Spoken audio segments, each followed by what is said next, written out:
მოგესალმებით, კეთილი იყოს თქვენი მობრძანება ჩვენთან ოჯახში. ჩვენი პოდკასტის სპონსორი გახლავთ სტუდია ანანასი, რომელიც უზრუნველყოფს მაღალი ხარისხის ფოტო-ვიდეო მომსახურებას. მე კეთი ვარ, ეს დამიანია და ჩვენი დღევანდელი სტუმარი გახლავთ ფსიქოლოგი თათა გიორგობიანი. გამარჯობა თათა, მოგესალმებით. გამარჯობა კეთი, ძალიან მიხარია რომ შენთან და დამიანესთან ერთად ვარ. ჩვენს ძალიან გვიხარია შენი სტუმრობა. დღეს ძალიან საინტერესო თემები გვექნება ურთიერთობები წყვილებს შორის. ორსულობა, შეცვლილი ჰორმონები და შემდგომ უკვე დაძაბული ურთიერთობები, ჯერ ორსულობაში და შემდგომ ბავშვის გაჩენის შემდეგ იქნება ეს დეპრესია თუ ცოტა დაძაბულობა და შეცვლილი ცხოვრება და მოკლედ ძალიან საინტერესო იქნება შენი რეკომენდაციები.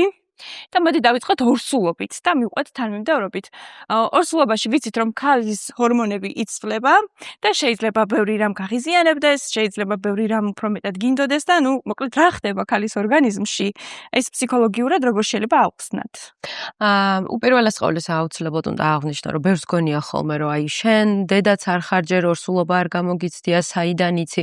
მე ვსაუბრობ სამეცნიერო მასალაზე დაყრდნობით და რა თქმა უნდა კვლევებზე დაყრდნობით, რომლებიც არის სანდო და ვალიდური. გოტმანის ინსტიტუტი არსებობს ასეთი დაწესებულება, რომელიც სპეციფირებულია ზუსტადაც რომ წყვილის ურთიერთობაზე და მათ ურთიერთობაში კრიზისების აღმოჩენაზე, ამასთან დაკავშირებულ კვლევებზე და საკმაოდ მაღალი ციტირების ხარისხიც აქვს და გოტმანის ინსტიტუტის კვლევებით მომზადებული მოვედი, ასე ვთქვათ, რომელიც ამბობს, რომ სწორედ ორსულობისას და ამ შეცვლილი ჰორმონების გამო და შემდეგ ბავშვის გაჩენიდან პირველი 3 წლის მანძილზე წყვილის ურთიერთობა განიცდის სერიოზულ კრიზისს, ანუ კმაყოფილების ხარისხი ვარდება და ეს გრძელდება დაახლოებით 3 წლამდე. სამწუხაროდ ამის შესახებ ინფორმაცია ბევრს არ აქვს და ბევრი წყვილი აი ამ პერიოდში გადაწყვეტს ხოლმე განქორწინებას და ამ დროს ეს შეიძლება იყოს აბსოლუტურად გადალახვადი და რეგულირებადი, როდესაც წყვილი არის ინფორმაციულად მომზადებული ამ ყველაფრისთვის და ამ კრიზისისთვის არის ფსიქოლოგიურად მზად. ანუ თუ ეხა ვინმეს აქვს ეს პერიოდი, ახალგაჩენილი ბავშვი ყავს ანჯერ ორსულად არის და ხდება რომ პარტნიორთან ისეთი ურთიერთობა აღარ აქვს, მეუღლესთან იქნება შეყვარებულთან თუ ასე შემდეგ, ეს არ არის პირველი ადამიანი არ არის, ვისაც ეს ემართება და ეს ხშირი არის და ჩვენ შეგვიძლია სწორი მიდგომებით ყველაფერი დავარეგულიროთ. 67%-ში აღმოჩნდა, რომ წყვილი აი ამ კრიზისს საკმაოდ მტკივნეულად განიცდის, ხოლო 33% ამ კრიზისიდან ამოდის არა მხოლოდ ისე, რომ თავი კარგად გაართვან, არამედ უფრო მეტად ახლოვდებიან კიდეც და ამის მექანიზმსაც ავხსნი, როგორც ფსიქოლოგიურად, ასევე მე მიყვარს ხოლმე ნეირობიოლოგიასაც რო შევურევ და უფრო მეტად გასაგები არის ხოლმე. 67%-ში ხდება რა, ნახე, უკვე ქალის ორგანიზმი სხვათა შორის მამაკაცისაც და ამას რატომაც ბევრი არ აღნიშნავს, განიცდის ცვლილებებს უკვე ორსულობის ბოლო თვეებიდანვე შესამჩნევია ეს და შემდეგ პირველი 6 თვე არის ესეთი ყველაზე მძაფრი ჰორმონალური რყევების პერიოდი. ხოლო როდესაც ბავშვი უკვე 6 თვის გახდება, მაშინ სჭარბობს ყველაზე მეტად ქრონიკული დაღლილობა და დაახლოებით 8-ჯერ იმატებს წყვილში კონფლიქტების რაოდენობა. ამის მიზეზები არის პირველი, რა თქმა უნდა, ეს არის უძილობა. და უმრავლესობამ რომელსაც აი ეს კრიზისი მწვავედ ჰქონდა დაასახელა პირველ მიზეზად უძილობა და უძილობა ზოგადად ჩვენ ვიცით ხო რომ ადამიანს აქვს 3 ტვინი, პირველი ეს არის რეპტილოიდური ტვინი, ანუ ტვინის ღერო, რომელიც ინსტინქტებზეა პასუხისმგებელი, მეორე ეს არის ლიმბური სისტემა, რომელიც ემოციური ცენტრია, ესე ზოგადად რო ავხსნა უცებ და მესამე ეს არის ნეოკორტექსი, რომელიც არის ჩვენი ანალიტიკური უბანი, ანუ ლოგიკური აზროვნების ცენტრი. და სწორედ უძილობა აი ამ ლოგიკურ ანალიტიკურ ცენტრს ახშობს, ასე ვთქვათ, და უფრო აქტიურებს ამიგდალას, ანუ ემოციებისა და შიშის ცენტრს. შემდეგი მეორე მიზეზი, რომელიც დაასახელა აი ამ წყვილებმა, რომლებმაც გაიარეს ეს კრიზისი მწვავედ და მძიმედ, გახდათ ოჯახში პასუხისმგებლობების და აი საოჯახო საქმეების არათანაბარი განაწილება. ანუ ქალები გრძნობდნენ, რომ თითქოს ყველაფერი მათ ზურგზე გადადიოდა, გარდა ფიზიკური დაღლილობისა, რა თქმა უნდა. იყო ის მომენტიც, რომ სახლის დალაგება, სადილის მომზადება, გარდა ამისა, ბავშვის კვება, აცრა, ექიმთან შეთანხმება ყოველი დეტალის, ხო? და ამ დროს თითქოს მამაკაცი არ იყო საკმარისად ჩართული ამ ყველაფერში და ასევე მნიშვნელოვანი იყო ფინანსური წნეხი, რომელიც ამავდროულად ძირითადად მამაკაცს აწვებოდა, ანუ მთლიანად ოჯახს, რაც ერთ-ერთი ფაქტორია, რომელიც დაძაბულობას იწვევს, რა თქმა უნდა, ხო? იმიტომ რომ ყველას გვესმის, რომ ბავშვის დაბადება ოჯახში დამატებით ხარჯებთან არის დაკავშირებული. ძალიან აქტიურად. რამდენჯერ სცადა დადგომა და უკან. ასევე ქალების მხრიდან აღინიშნებოდა, რომ აი თითქოს მისი შრომა და ჯაფა არ იყო დანახული თითქოს და მამაკაცებსაც იგივე ჩივილები ჰქონდათ, რომ აი მე ქალს თითქოს მხოლოდ იმისთვის ვჭირდები, რომ მოვიტანო სახლში ფული დავდო და აღარ ვაინტერესებს, სულ ბავშვზეა გადართული და ესეც ბუნებრივია ჰორმონებიდან გამომდინარე და ამის პრინციპსაც ახსნით და მოკლედ აი აქ უკვე მეორე გაუგებრობის წყარო იქმნებოდა. მესამე პრობლემა, რომელიც დაასახელეს წყვილებმა, ეს იყო სექსუალური პრობლემა, ანუ ეგრეთ წოდებული სექსუალური გვალვა ან რაღაცა ისეთი პაუზის მომენტი. აქაც რა თქმა უნდა ჰორმონების ჩართულობა დიდია, პროლაქტინი, რძის ჰორმონი იწვევს ქალში ლიბიდოს დაწევას. შეიძლება სრულად გაქრობა არ გამოიწვევს, მაგრამ საკმაოდ მოქმედებს ლიბიდოზე. თუმცა კაცისთვის ეს აღიქმება როგორც უარყოფა და თითქოს აღარ ვარ სასურველი, ანუ ცოტა გაუგებარი მომენტი არის ხოლმე. ასევე ამ სამ ძირითად მიზეზს ჩვენ შეგვიძლია დავუმატოთ touchdown სინდრომი და რას ნიშნავს ეს? სენსორულად დედა საკმაოდ გადატვირთულია, ანუ მთელი დღე უჭირავს ბავშვი ხელში, მიკრული ყავს სხეულებრივად, ძუძუთი კვებავს, სულ ესმის მისი ხმა და ანუ გადაღლილია სენსორულად და როდესაც მამაკაცი მოდის სახლში და კიდევ დამატებით ეხება, ანუ ქალის მხრიდან შეიძლება ეს აღქმული იყოს, როგორც აი კიდევ დამატებითი საჭიროება მის სხეულზე. ეს შეიძლება იყოს მხოლოდ ლაქტაციაზე მყოფი დედების პრობლემა და არა იმის, ვისაც თქვათ ხელოვნებაზე ყავს. არა მხოლოდ სენსორული გადაღლა, ეს touchdown სინდრომი, რაც არის, შეიძლება ლაქტაციის შემდეგაც იყოს, როდესაც დედა გადაღლილია აი ამ სენსორული შეხებით, სმენით, ხო, აი სულ მუდმივად არის ბავშვთან კონტაქტში და აღარ ყოფნის უბრალოდ ენერგია, რომ იყოს ისეთივე მიმღებელი სხვა ფიზიკურ შეხებაზე, როგორც აქამდე იყო. თუმცა რა თქმა უნდა, პროლაქტინის ჰორმონს ამ ყველაფერში დიდი წვლილი შეაქვს. არის მომენტები, როდესაც აი ცოლებს თითქოს ზიზღის მომენტი უჩნდება თქონების მიმართ.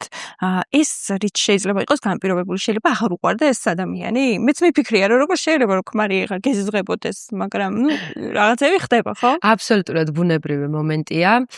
ისევ და ისევ ქრონიკული უძილობიდან გამომდინარე, ამ ჰორმონალური რყევებიდან გამომდინარე და ასევე ქალის ტვინში, როდესაც ბავშვს აჩენს, გარკვეული პერიოდით რუხი ნივთიერება მცირდება. რუხი ნივთიერება ეს არის ცენტრალური ნერვული სისტემის ერთ-ერთი მთავარი კომპონენტი, რომელიც პასუხისმგებელია მეხსიერებაზე, სოციალურ ურთიერთობებზე, მიღებული ინფორმაციის დამუშავებაზე, ლოგიკაზეც, მათ შორის ემპათიაზე, მოთმინების უნარზე და როდესაც ეს ნივთიერება ქალის ტვინში მცირდება, უფრო ემოციურად რეაქტიული ხდება. ანუ რეალურად ნახეთ რა ხდება. ოქსიტოცინიც აქ ძალიან დიდ როლს თამაშობს. ოქსიტოცინი ჩვენ ვიცით, რომ არის სიყვარულის ჰორმონი, მიჯაჭვულობის ჰორმონი, ნდობის ჰორმონი, შეხების ჰორმონი, მაგრამ საკმაოდ ორსახოვანი ჰორმონია. რეალურად მეორე ერთის მხრივ თუ ეს არის სიყვარულის ჰორმონი, მეორეს მხრივ შეიძლება ოქსიტოცინმა მოჭარბებულმა, როდესაც აი ამ პერიოდში არის, ხო, ესე დიდი დოზით, ოქსიტოცინმა ქალი გახადოს აგრესიული. და ესეც აიხსნება დამცველობითი ფუნქციით. რატომ? დედა უნდა იყოს აუცილებლად ორიენტირებული აი იმ რისკებზე და საფრთხეებზე, რომელიც შეიძლება ბავშვს დაემუქროს იმისათვის, რომ ეს უმწეო არსება გადაარჩინოს. ანუ აბსოლუტურად ბიოლოგიური მექანიზმია.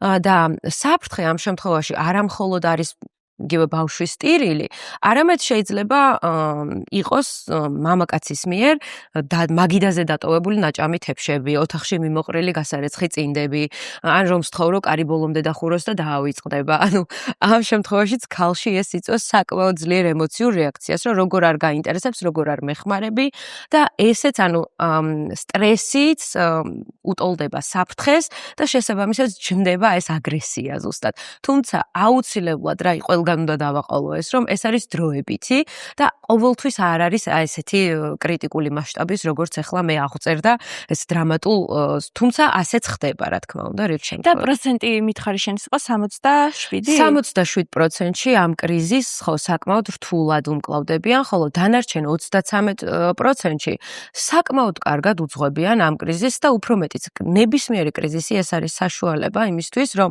წყვილი უფრო დაახლოვდეს, ახლიდან აღმოაჩინონ ერთმანეთი და რა იყო იცი მთავარი მექანიზმი აი ამ კრიზისიდან ასეძლიერად ამოსვლის, განა ის რომ მათ ნაკლები პრობლემები ჰქონდათ, არამედ უბრალოდ მათ ჰქონდათ მაღალი ემოციური ინტელექტი. და მიმღებლობა ალბათ, ხო? ამასაც მოიცავს აუცილებლად. ემოციური ინტელექტი რა არის? მოდი პარემ განმარტოთ, ეს არის საკუთარი და სხვისი ემოციების ამოცნობის, დასახელების, აღიარების და შემდეგ უკვე მართვის უნარი, ხო? ანუ მე თუ ხვდები რომ გაბრაზებული ვარ და ხვდები რომ ეხლა ჩემი ემოციები გარკვეულ პიკურ მდგომარეობაშია, ხო? მე უნდა ვეცადო რომ აი ამ მდგომარეობიდან არ ვიმოქმედო და სწორად ვმართო, ხო? თუმცა ეს გართულებულია იმიტომ რომ ნეოკორტექსი, როგორც ვთქვით, ანალიტიკური ცენტრი არის შედარებით დათრგუნული და ემოციური ცენტრი, ანუ ამიგდალა არის უფრო აქტივირებული.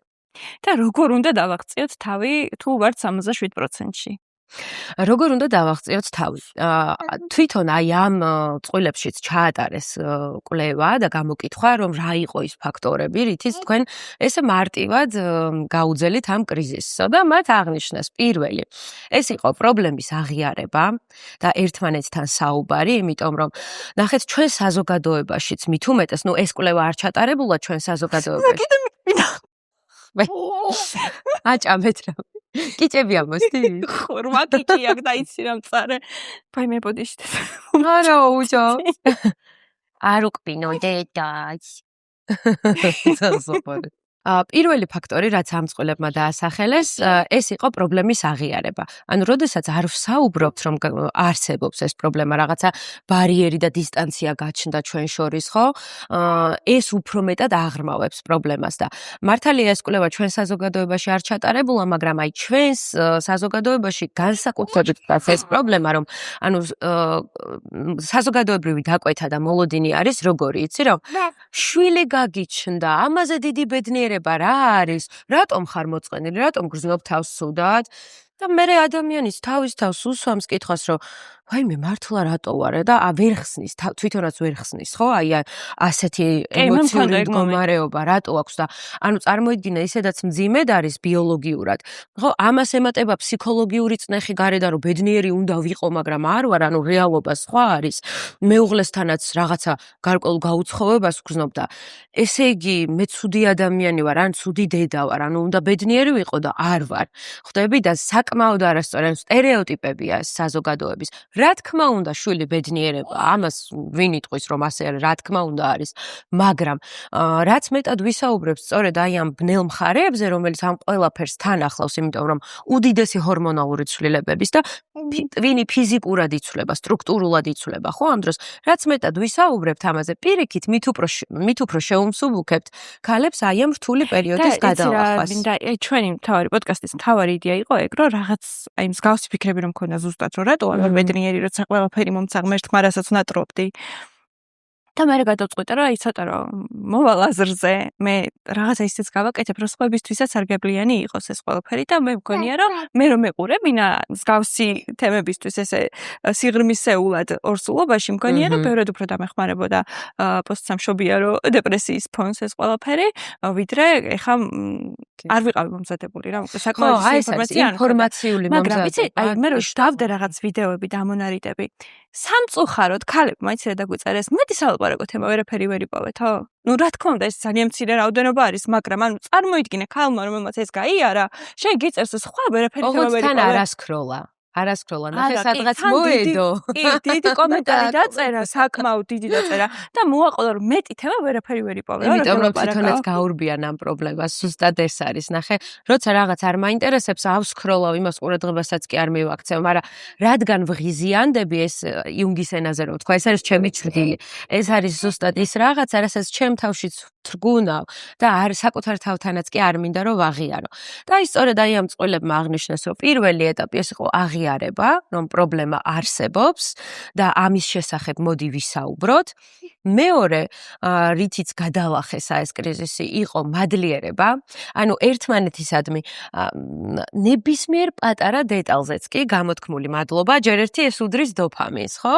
დოფამინი ზოგადად არის სიახლის და ჯილდოს მიღების ჰორმონი, ვიცით ჩვენ ეს და აი მაგალითად დამეხმარე იმაში, რომ აცრაზე შენ წაიყვანე ბავშვი, ძალიან დიდი მადლობა.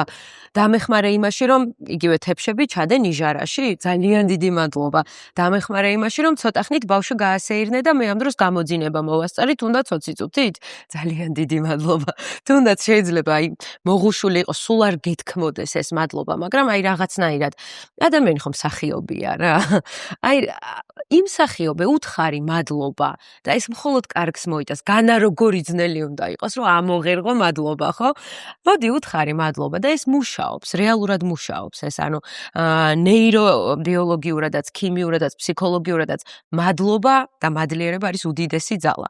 და მესამე, რაც აი ამ წყვილებმა, ამ 33%-ში მყოფმა წყვილებმა აღნიშნეს, ეს იყო ჩვენ იდენტობა. ანუ, გარდა ბავშვისა, მე და შენ როგორც ცოლ-ქმარს, რა გვაკავშირებს? რა გვაქვს საერთო? მოდი ვისაუბროთ ამაზე. დღეში თუნდაც 15 წუთი. ნუ ვისაუბრებთ პრობლემებზე, ნუ ვისაუბრებთ ბავშვზე, ნუ ვისაუბრებთ, რომ აი რაღაცა მაცივარი გაფუჭდა, დენი არის გადასახდელი, წონაში მომატებული ვარ და ჩემი თავი აღარ მომწონს და ასე შემდეგ, ბლა-ბლა-ბლა. მოდი ვისაუბროთ რაიმე კარგზე, რაც გარდა იმისა, რომ შვილი ყავს, ასევე გვაერთიანებს, ხო? ანუ ღირებულებითი საერთო და რობერტ სტერნბერგის სამკუთხედს მოვიშველიებ, სრულყოფილი სიყვარულიო არისო, როდესაც სამი კომპონენტისგან შედგებაო, ეს არის ვნება, ეს არის ერთმანეთის წინაშე ნაკისრი პასუხისმგებლობები და ვალდებულებები, რომელიც ჩემი აზრით იმასაც მოიცავს, რომ სიახლე უნდა შეიტანო და მესამე ეს არის სულიერი სიახლოვე და მეგობრობა.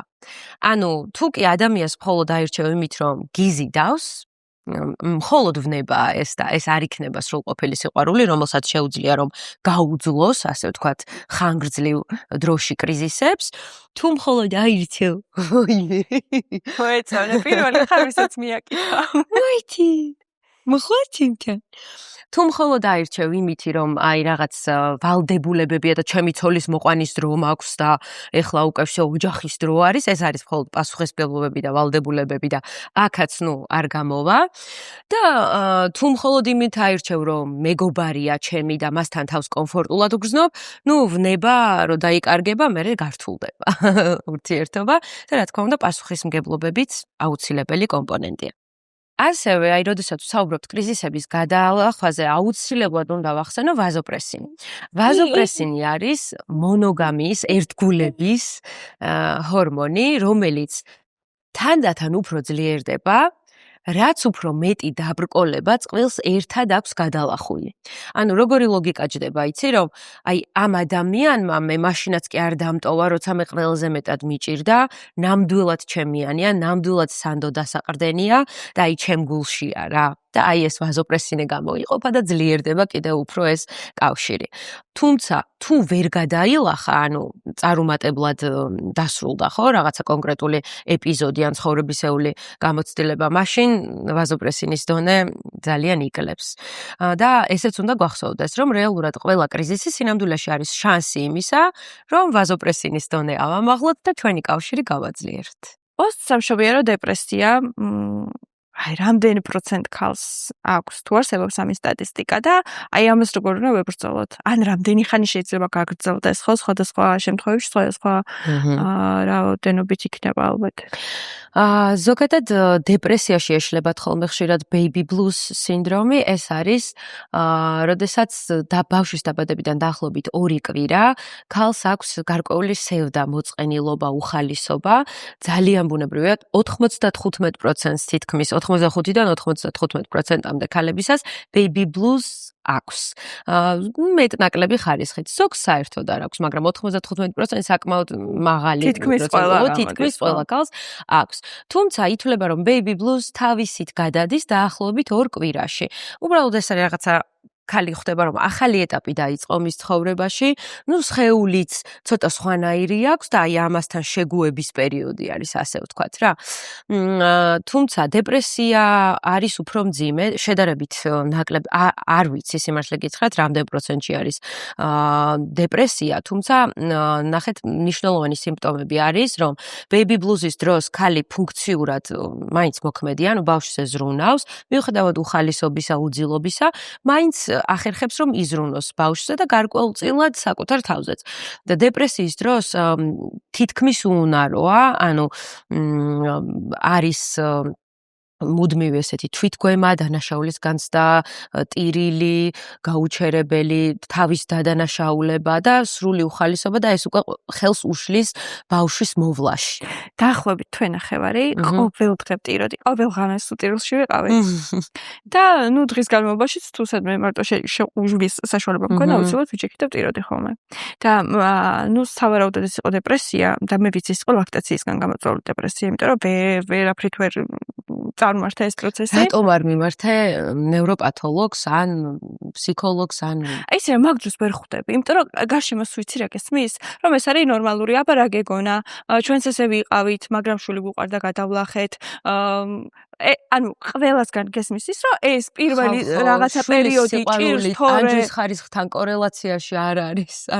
მაგრამ რა არის მე ყველაფერი მოვიცია, თუ კი სადმე ინფორმაცია იყო, ყველაფერი წავიკითხე ეს ლაქტაციის ჯგუფებში, რომელმაც უფრო დამსტრესა, იმიტომ რომ ყველგან ეწერა, რომ ეს კაცო ყველას აქვს და ეს რთულია და შენ რომ მოჭიდება არის ის სწორი და მე უნდა იწველო და ეს წველა იცი როგორი ის არის სასიამოვნოა ბავშვს თვალებში უყურებ და იმდენი რამე წავიკითხე და მსოფლიო ჯანდაცვის ორგანიზაცია გეუბნება რომ ყველას აგრძე და მე რო ვიცახ რომ არ მაქვს. ამიტომ მსოფლიო ჯანდაცვის ორგანიზაცია მოყავს მე ვიღაცას რა არგუმენტად რომ ის გეუბნება რომ აქ და შენ მიხარ ხარ რომ იცახი რომ არ მაქვს. ეს არის სტერეოტიპები, ამ დროს ყველა ქალი ინდივიდუალური. და შენ ამ დროს ეს იყო და როგორც კი მივიღე გადაწყვეტილება, რომელიც მადლობა ბექას რომ მითხრა რომ მოდი რა დაბრუნდი ძოლებო რატო იტანჯავ თავს და მაგით მივხვდი რომ მე კაცო ჩემ შულსაც ჩემ ქმარსაც ჩემ თავსაც ვჭირდებოდი ისეთი როგორც ვიყავი ადრე რა რომ ვიღიმოდი რომ მიხარო და ყველაფერი და როგორც კი ეს ყველაფერი გავუშვი ჩემი ცხოვრებიდან მადლობა ღმერთს რომ არც ერთხელ აღარ მიტირია და იმედია ეს გაგრძელდება რა. რა თქმა უნდა, ნახე ბავშვსაც და მეუღლესაც სჭირდებათ ბედნიერი ქალი. უპირველეს ყოვლისა ბედნიერი დედა, ბედნიერი ცოლი. თუ ქალი არ არის ბედნიერი, ფიზიკურად ფუნქციური ვერ იქნება ისე, როგორც საჭიროა რა. და ამას ვერ იგებენ ხოლმე და ზუსტად ამიტომ უნდა ვისაუბროთ ამ საკითხზე ბევრი, რომ იყოს ცნობიერება მაღალი საზოგადოებაში და არ მოხდეს კიდევ დამატებით ქალის დადანაშაულება, რომ რატო არ ხარ ბედნიერი და რატომ არ ხარ კარგად და ასევე იმ მხრივაც უნდა ამოხდეს ცნობიერება, რომ არ არის პრობლემა მიიღო ანტიდეპრესანტები, არსებობს ასეთი მედიკამენტებიც, რომლებიც ლაქტაციის დროს ჩვეულებრივად შეიძლება მიიღო და აბსოლუტურად გუნებგანწყობას ერთ დღეში აუმჯობესებს. ამიტომ არ არის ეს სასირთულო, ეს არის პირიქით მენტალური ჰიგიენა. მე ვთქვათ ვიცოდი მისესი რა, მე თავიდანვე ვიცოდი ჩემი პრობლემა რა იყო. რომ ეს 24 შვიდზე რო ხარ საწოლაპარატზე მიბმული, ჩემთვის იყო გასაგიჟებელი, ვიღაცისთვის შეიძლება ძალიან მარტივია, მაგრამ მე ფსიქიკურად შემშალა ამ ყველაფერმა. მაგრამ შეიძლება ვიღაც იყოს ახლა ისეთი, რომელსაც ეს არ აქვს პრობლემა, მაგრამ მაინც დეპრესიაში არის და ვერ იპოვა ის გასაღები, რითაც უნდა უშველოს თავს. რას აკეთებენ ეს ადამიანები? დეპრესია იმდენად მძიმე კლინიკური მდგომარეობაა, რომ ზოგადად ჯობია, რომ დამოუკიდებლად ბრძოლის ნაცვლად მიმართო. ამისთვის არსებობენ სპეციალისტები. სხვათა შორის თვითონ მშობიერებაც ხომ ძალიან ტრაუმული არის რა. ერთი არის რომ ქალმა შეიძლება მიიღოს ტრავმა ფიზიკურად და ამ შემთხვევაში არსებობენ ფიზიოთერაპევტები, ანუ აუცილებლად უნდა გაესაუბრო გინეკოლოგს, ფიზიოთერაპევტს და მეორე არის ფსიქოლოგიური ტრავმა, როდესაც უბრალოდ ქალს აქვს საკუთარი სხეულის მიუღებლობა, შეეცვალა ხო რაღაც ფორმები და მიუღებლობა ჭირს საკუთარი სხეულის ან გაუცხოება, ან სირცხვილი კომპლექსები, ასევე სექსუალური კონტაქტის შიში. ამ შემთხვევაში უკვე ფსიქოთერაპევტები მუშაობენ. ანუ თავარი არის ის, რომ მოიხსნას რაღაცნაირად ეს ტაბუ და ეს სტიგმა, რომ აი რაში მჭირდება ფსიქოლოგი და რაში მჭირდება ნევროპათოლოგი ან ფსიქიატრი. ანუ არ არის ეს სამარცხვინო, პირიქით ეს არის ზრუნვა საკუთარ თავზეც, საკუთარ ურთიერთობაზეც, რომანტიკულ ურთიერთობაზეც, საკუთარ შვილზეც, რომ დარჩე ფუნქციური, ბედნიერი და ოჯახის დინამიკა წარმართო ხარისხიანი. აი დღეს ყველაზე მეტად მაგ პერიოდს რო ვიხსენებ, ვიცი რას უნდა, ნუ მე ბავშვი თითქმის არ მახსოვს ის ერთი თვე, თქვენახევარი. სულ ის მახსოვს, რომ ანუ აპარატთან მქონდა ურთიერთობა, ხმის გაგონებაზეც კი ცუდად გავხდი რა, რაღაცა პერიოდის მერე შემთხვევით რომ გავიგე. და ხო, ეხლა დღევანდელი გადმოსახედიდან, ანუ აი ძალიან ვნანობ იმ დროსაც რა, ის ერთი თვის ჩემი მოწუწკნული შვილი, რომ თითქმის არ მახსოვს, აი ძალიან ვნანობ მაგ პერიოდს რა და ანუ მაგრამ ძალიან მაგარი გოგო ხარ, რომ ეს ყველაფერი აი ესე ინფორმაცია მოიძიე რაღაცა და მალევე ამოხვედი პრინციპში, იმიტომ რომ შეიძლება მე ეხლაც გამოვიდე, ეხლა რომ ამას ვლაპარაკობ ესე საჯაროდ, რომელიც შეიძლება, ანუ ეხლა პირადისებებს ესე რომ გადმოშლი შეიძლება არ იყოს ესეთი მარტივი სალაპარაკო, მაგრამ რაღაცნაირად მგონია რომ ეს არის ჩემი თვითგამკურნების რაღაცა გზა. ხო, და ესე ვარ და საუბრობ ხოლმე რაღაცეებზე და მგონია რომ ამით ჩემ თავსაც ვშველი და კიდევ იმ ადამიანებს ვინც ამას უყურებს, მგონია რომ მათთვისაც დახმარება უნდა იყოს ეს. საუბარი არის პირველი ხო ვთქვით რომ პრობლემის აღიარება, მადლიერება და შემდეგ უკვე აი ჩვენი დენტობის განვითარება წყვილში, ხო? ძალიან კარგია რომ პრობლემის აღიარება ხდება, უბრალოდ მხოლოდ ლაპარაკი თუ შეატყობ რომ არ არის საკმარისი, აი ერთი წამით არ დაფიქრდე, მიმართე შესაბამის პროფესიონალს და აი ერთ რამდენიმე დღეში ყველაფერი დავადგება რა. ეხლა ერთი არის ადამიანების კატეგორია, რომელიც ფიქრობს, რომ არ სჭირდება ფსიქოლოგი, ან ფსიქოთერაპევტი და ისედაც კარგად არის და თავის თავს მიხედავს. მეორე არის, რომელიც ფიქრობს, რომ სჭირდება, მაგრამ ცოტა ფუფუნების საგნად შეიძლება შევაფასოთ ეს ყველაფერი, ხო? ან შეიძლება არ ქონდეს ადამიანს იმ საშუალება, რომ მიმართოს დასახმარებლად. აი ამ ადამიანებისთვის შეიძლება რამე რჩევა, თქვა, საიდან დავიწყოთ? რაღაც ესეთი რჩევა რო გქონდეს? მოდი მე ვიტყვი რა შემთხვევაში არის საჭირო მისვლა თუნდაც ფსიქოლოგთან, თუნდაც ფსიქოთერაპევტთან, ნევროპათოლოგთან ნახე, როდესაც უკვე ხვდები რომ საკუთარი ძალებით რაღაც პრობლემას ვეღარ ერევი და ეს გრძელდება რამდენიმე თვე და საკმაოდ ისეთ ემოციურ შკალაზე მაღალი ინტენსიურ განცდებს განსი არ უნდა იყო ყმანო, პირდაპირ უნდა მიმართო სპეციალისტს ამ შემთხვევაში. რა თქმა უნდა, არ ვამბობ იმას, რომ ყოველთვის საჭიროა, იმიტომ რომ ყველას განსხვავებული ფსიქიკა აქვს. ხო, ზოგი მართლაც თავისით ერევა ამ ყველაფერს, მაგრამ არანაირად არ არის სამარცხვინო თუ საკუთარი ძალებით ვერ ერევი და ეს პიროვნულ სიძლიერესთან არანაირ კავშირში არ არის რა, იმიტომ რომ ზოგადად ჰორმონები და ბიოლოგია ისეთი რაღაცაა, რომ შეუძლია აბსოლუტურად თავდაყირა დააყენოს ყველაზე მტკიცე და ყველაზე მაგარი ადამიანიც კი, ხო? ამიტომ არ შეიძლება რომ ადამიანებს უთხრათ რომ აი შენ სუსტი ხარ და შენ გჭირდება ეს ნებისმიერს შეიძლება დაჭირდეს. უბრალოდ თუ არ იხა ვინმე ისეთი ვინც გვიყურებს და იცის, მაგრამ ამ წუთას არ აქვს ამის საშუალება რომ ადგეს და წავიდეს რა. ეს ხო ნუ ერთი სეანსი არ გშველის რა რეალურად ხო უნდა იარო რაღაც პერიოდი რა. და აი ესეთი ადამიანებისთვის რამე რჩევა არსებობს, რა მაგალითად მოდი დააკვირდი შენ თავს თუ ლაპარაკმა გაჭრა რაღაცა მეუღლესთან მაგალითად იქნება ეს გეხმარება. ან რაღაცა ესეთი აი რაღაცა პატარა ნაბიჯები, სანამ ბოლომდე მიხვდები რომ აი შენ აუცილებლად როგორც გულის პრობლემის დროს გჭირდება კარდიოლოგი, ისე გჭირდება ტვინის პრობლემის დროს რაღაც ფსიქოლოგი რა. რაღაცა თუ შეიძლება რომ ძალიან მარტივი გამოსავალი ვაპოვნინოთ ადამიანებს. ხო, აი მასეთ დროს უნდა უსმინონ პოდკასტებს და ძალიან კარგია რომ ეს გააკეთე ზუსტად იმისთვის, რომ გაიგონ რომ ის რაც მას ჭირს ეს არ არის რაღაცა აპოკალიფსი და ვაიმე ყველაზე საშინელი ადამიანი არ არის, იმიტომ რომ ბავშვი რო დაიბადა ვერ აიყვანა, ვერ იგრძნო ის ქიმია მაშინვე რაღაც არ არის ისე ბედნიერი, როგორც საზოგადოების დაკვეთაა რომ იყოს, ხო? ანუ ცნობიერების ამაღლება, ინფორმაციის მიღება შეიძლება რომ დაეხმაროს. თუმცა მე მაინც ვერ ვიტყოდი რომ ეს არის ფსიქოთერაპიის ან როდესაც არის მედიკამენტოზური ჩარევა საჭირო, ამის ჩამანაცვლებელია თქო რა, უბრალოდ არასწორი ვიქნები ეს რო ვთქვა. უბრალოდ თუ ვერ მიდის ამ წუთას, უნდა დაიწყოს რა თქმა უნდა ინფორმაციის მოძიება და შემდეგ თუ ჩათვლის რომ მისი სიმპტომატიკა ჯდება ვთქვათ, ხო, კონკრეტულ იგივე დეპრესიის თუ baby blues თუ რაღაცა ურთიერთობის კრიზისის კრიტერიუმებში, მაშინ მიმართოს შესაბამის სპეციალისტი. კარგი, ეხლა სანამ გადავალთ შემდგომ ეტაპებზე, კრიზისებზე, ერთმა ძალიან საყვარელმა გოგონამ მომწერა ესეთი რაღაც, რომ მალე მიმთავრდება დეკრეტი, 2 თვეში უნდა გავიდე სამსახურში და მტანჯავს იმაზე ფიქრი, რომ ჩემი შვილი შეიძლება დავუტოვო ვინმე სხვას. იქნება ეს ძიძა, თუ ანუ აი თუნდაც ოჯახის წევრი, მაგრამ მე რო არ ვიქნები და საშინელი დანაშაული შეგრძნება მაქვს.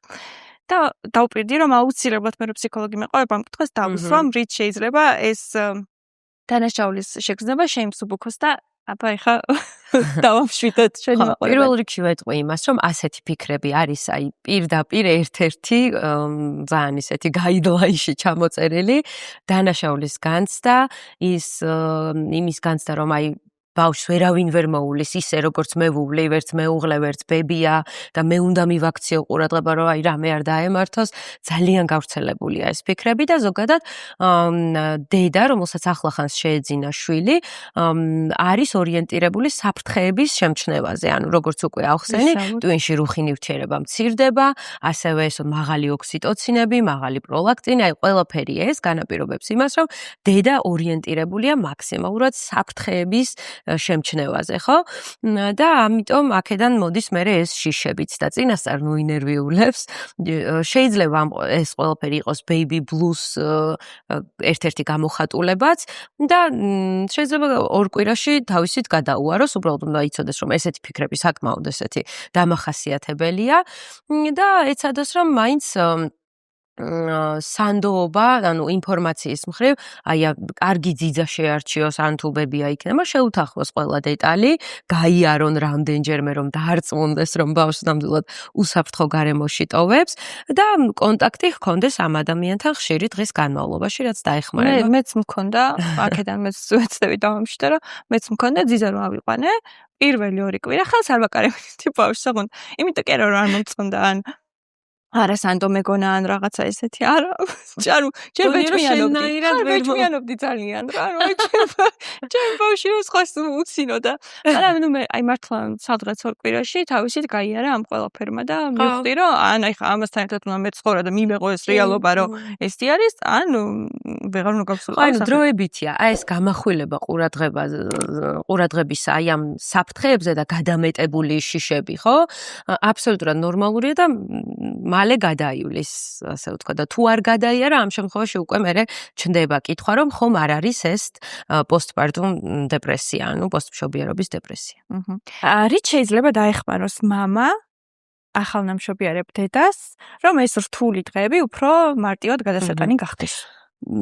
უპირველეს ყოვლისა ალბათ უნდა იცოდეს, რომ ეს არ არის რაღაცა ქალის ნებაყოფლობითი კაპრიზები, ეს არის ახალი დედის ბიოლოგიური მდგომარეობა და მალე დაუბრუნდება ის ძველი მეუღლე, როგორიც ადრე იყო, უბრალოდ ეს გარკვეული კრიზისული პერიოდია, სადაც მხარდაჭერა და მოთმინება არის ის, რაც უნდა გიღირდეს, რომ ურთიერთობა შეინარჩუნო და აი უნდა გაუწიო მაქსიმალური მხარდაჭერა და მოთმინება. პრაქტიკული რჩევები, რაც შემიძლია მივცე არის ის, რომ უპირველეს ყოვლისა არ შეეკითხოთ ქალს და არ დაუმატოთ კიდე დამატებითი საფიქრალი, იმიტომ რომ ისედაც ნეგატივზე არის ორიენტირებული, ხო, და ახსენით რატომაც, მისი ტვინის და ბიოლოგიური ჰორმონალური მდგომარეობიდან გამომდინარე.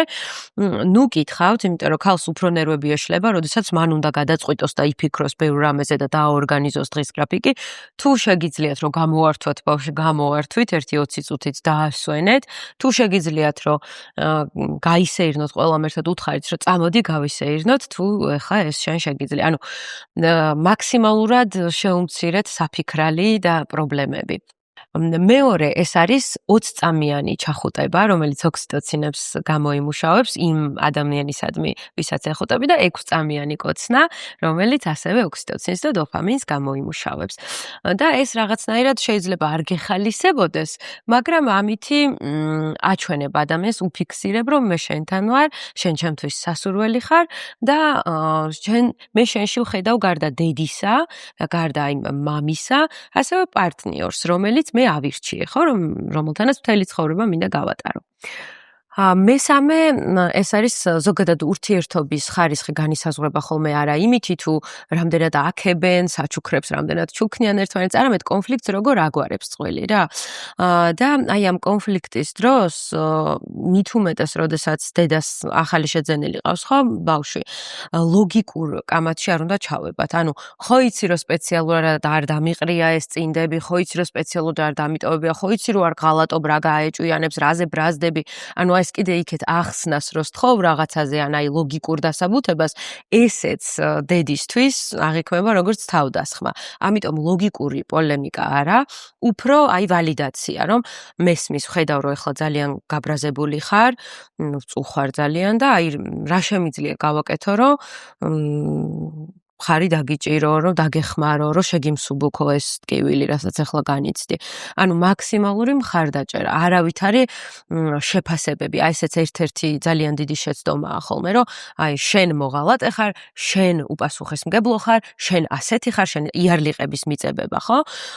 არა, ასე საუბარიც არასწორია, ყოველთვის სჯობს, რომ მე პოზიციიდან ვისაუბროთ, აი სხვათა შორის ჩემ ტრენინგებზე მაქვს ეს ჯანსაღი კომუნიკაციის ფორმულები, ასე ვთქვათ, რომ მე რა ვიგრძენი და რატომ ვიგრძენი. აი ესე რომ ვთქვათ, მე ვიგრძენი თავი მიტოვებულად, იმიტომ რომ შენ არ დამეხმარე რაღაცა რძის ბოთლის გაცხელებაში. პირობითად, ხო?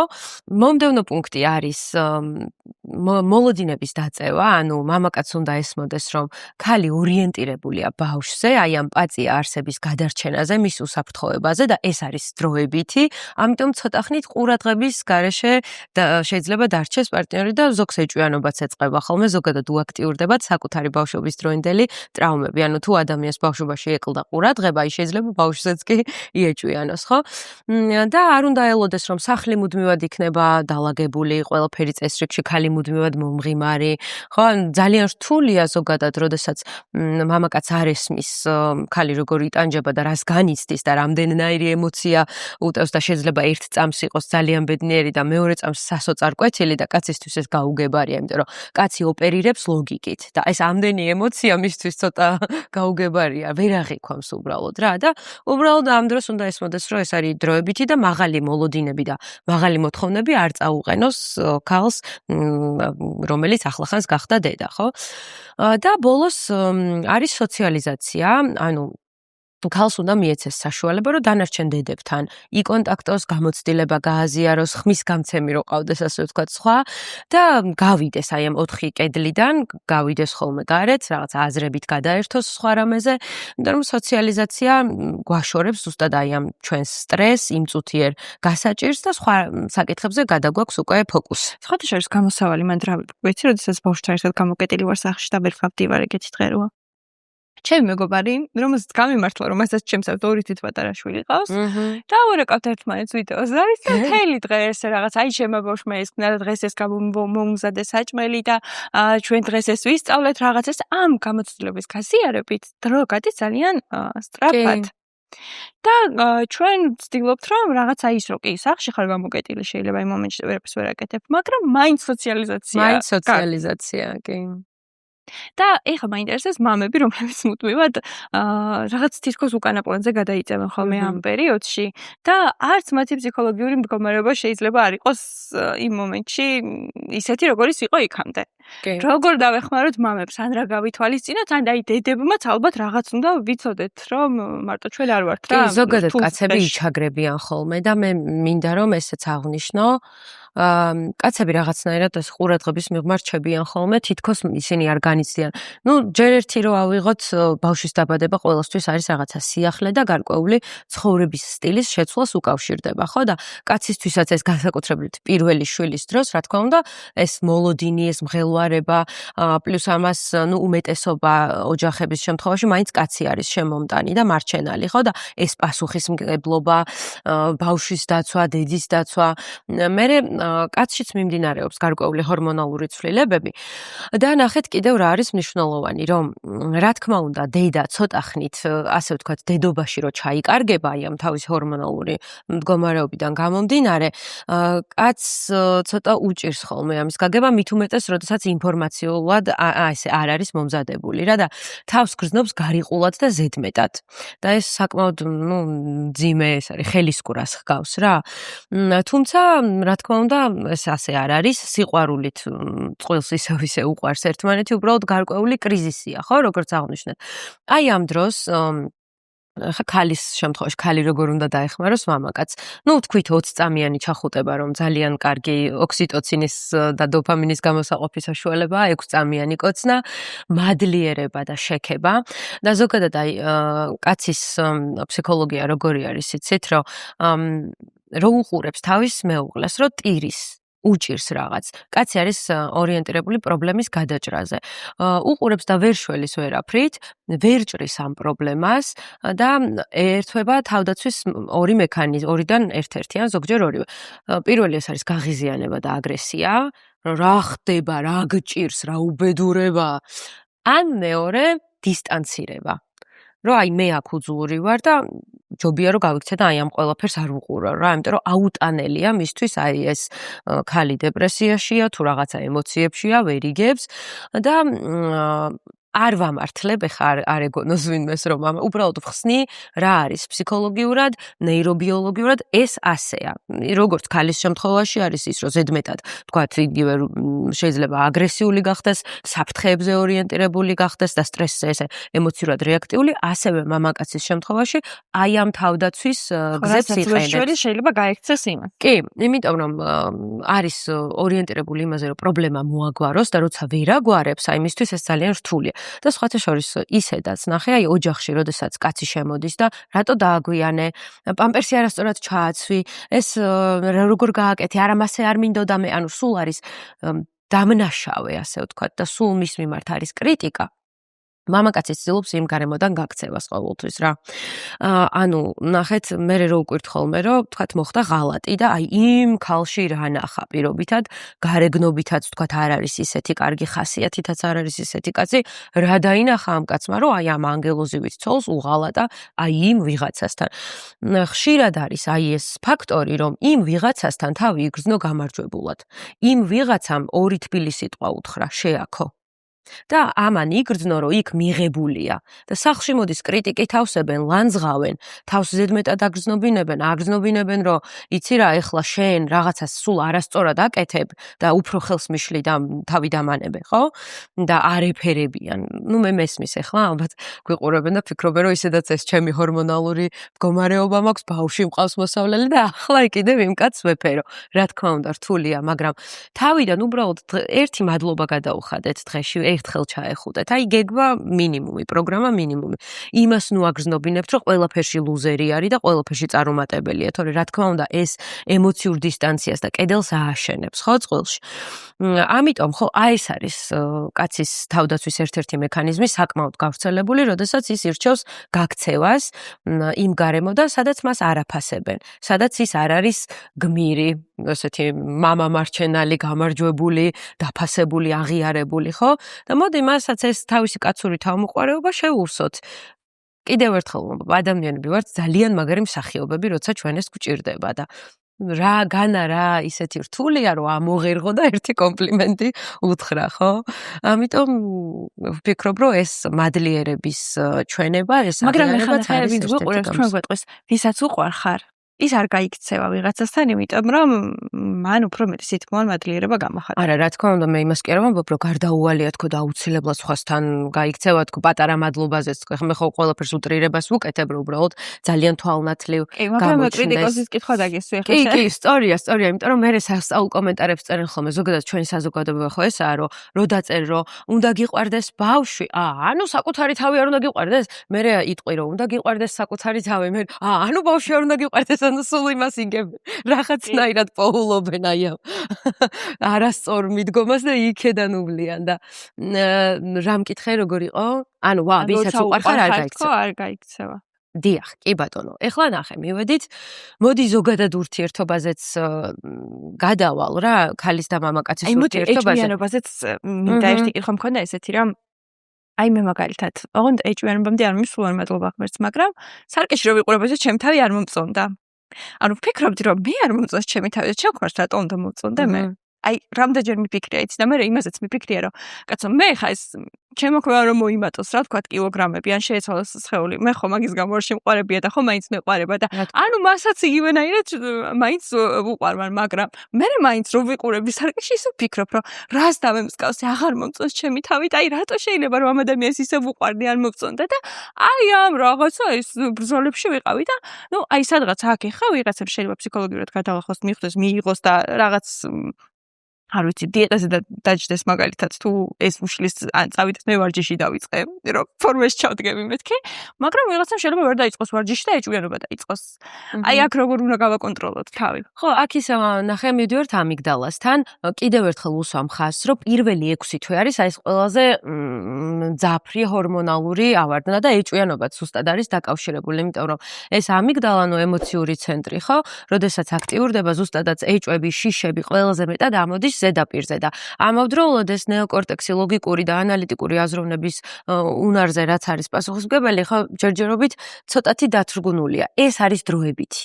თუნდაც ეს რომ შენ თავს უყურებ და არ მოგწონს, ანუ რა თქმა უნდა, რაღაცა ფორმები იცვლება, მაგრამ ამისი დაბრუნება და თანდათანობით ფორმაში ჩადგომა ხო შესაძლებელია და რა თქმა უნდა, თუ არ არის ნდობა წყვილში და თუ მხოლოდ ფიზიკური სახეხატი განსაზღვრავს თქვენს ურთიერთობას და სხვა არაფერი საერთო არ გაქვთ, რა თქმა უნდა, დაიშლება ურთიერთობა, მაგრამ თუ არის ამ ურთიერთობაში რაც თქვით, ხო, სტერნბერგის სამკუთხედის მიხედვით, პასუხისმგებლობები და ვალდებულებები ერთმანეთის მიმართ, არის მეგობრობა, ინტიმურობა, გახსნილი კომუნიკაცია, ხო? პრობლემაზე საუბარიც არის ჩვენი იდენტობა, ანუ აი მოდი ბავშვის გარდა ჩვენ მე და შენ რა გვაქვს საერთო ერთად გავატაროთ დრო, რამე სახალისოზე ვისაუბროთ, ერთმანეთი შევაქოთ, მადლიერება, ხო და ამასთანავე არის ვნება, ანუ გასაგებია გარკვეული ჰორმონები რო ლიბიდოს აქვეითებს დროებით, მაგრამ ესეც ხო დროებითი, ანუ მაშინ ეს კრიზისი მარტივად გადაივლის რა და უნდა გვახსოვდეს, რომ ნებისმიერი პრობლემა ზოგადად არის პირიქით საშუალება იმისა, რომ უფრო დავახლოვდეთ და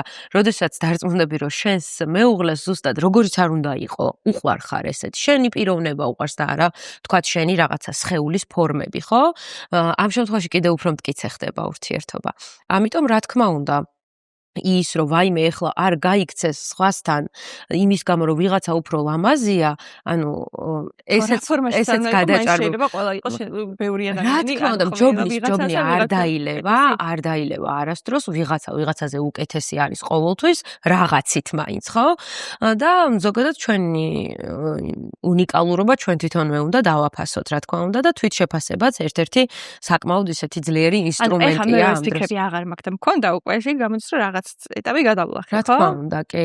გარდა ამისა შენ ის პირველი 6 თვეც გადალახული გაქვს უკვე და ამიტომაც საუბრობ ამ ყველაფერზე ესე მკაფიოდ და თამამად, თორე იმ პერიოდში შეიძლება ცოტა აი დაბნეულობაც გქონდეს. ხო, სადღაც მერვე თვიდან მე მგონი, მერვე მეცხრე თვიდან კი. ისე გრძელდება 3 წლამდე, ანუ შეიძლება პირველივე წელს დასრულდეს ეს ყველაფერი, ხო, ჰორმონალური ეს რყევები, მაგრამ ზოგადად აი ყველა ქალმა უნდა გაითვალისწინოს, ეგ რომ შეიძლება გარკვეული ხარისხით მაინც გაგრძელდეს ეს 3 წლამდე. მე ყველაზე მეტი შვება როდის მქონდა ხოლმე, როდესაც ჩემ თავს რაღაცა მკაცრი შეზღუდვები მოვუხსენი. რომ მაგალითად მეგონა რომ ბავშვი რო გავაჩენდი და გამოვიდოდი სამშობია რო და მუცელი აღარ მექნებოდა. მეგონა რომ მაშინვე ვიქნებოდი ისეთი როგორიც ვიყავი ორსულობამდე. მეტი ენერგია მექნებოდა, მეტი გადაჭარბებული მოლოდინები. მქონდა რომ მერვე ხა ესეთი სიყვარული შემომივა ოჯახში და ცხოვრებაში, ნუ თუ აქამდე ვიყავი ესეთი მოტივაციით, ვიქნები 100 მაგი, მაგრამ რეალურად სამწუხაროდ ესეთ მარტივი არ აღმოჩნდა ეს ყველაფერი რა და მე რომ მივხვდი რომ მე აი 2 დღეში ვერ დავიკლებ ხა ამ წონას რა და ის ერთი თვე თქვათ თუ ვიბრძოლე და ვიშიმშილე და მივხვდი რომ არაფერი ძრო არ ქონდა ვუთხარი ჩემთან რომ მოდი 9 თვე ხო იმატები. ანუ შიმშილობა დაიწყებს შობიერობიდან მეორე დღესვე? არა, სადღაც ერთ კვირაში ან რაღაცა ეგრე. მაინც ძალიან ადრეა. მეორე დღეს რა. ესე და ეს რა ქვია, თან ვითომ 18 საათიანი, მაგრამ აი 22 საათიან შიმშილობას ვაკეთებდი და ზვრა არ მქონდა.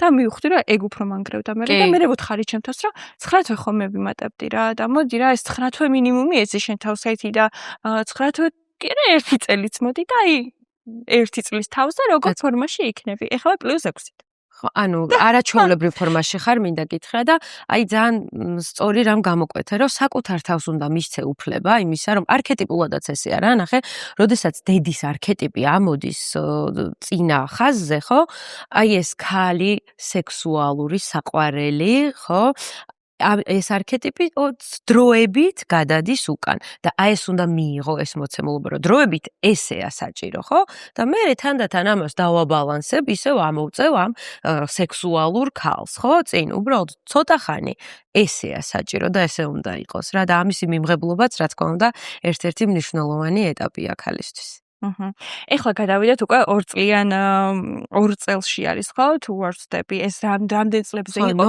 კრიზისები ხო ნორმატიული კრიზისები რომლებიც წყვილში არის რამდენ წელზე არის და რა სხვადასხვა სახეობით შეიძლება გამოვლინდეს ალბათ ეს და რისთვის ვიყოთ მზად მოკლედ რო გითხრა ხო იცი როგორია პირობითი არის მაინც რა მაგრამ ნუ რადგან ესე ბევრი ადამიანის გამოცდილება ემთხვევა ამის გამო ნორმად ჩაითვალა დაახლოებით 1-დან 3 წლამდე საშუალოდ 2 წლის კრიზისს ახსენებენ ხოლმე 7 წლის კრიზისს და შემდეგ 12-15 წლის კრიზისს რომელიც გარდა იმისა რომ ურთიერთობას ეხება ასევე თვითონ პიროვნულ ასაკობრივ კრიზისსაც მოიცავს.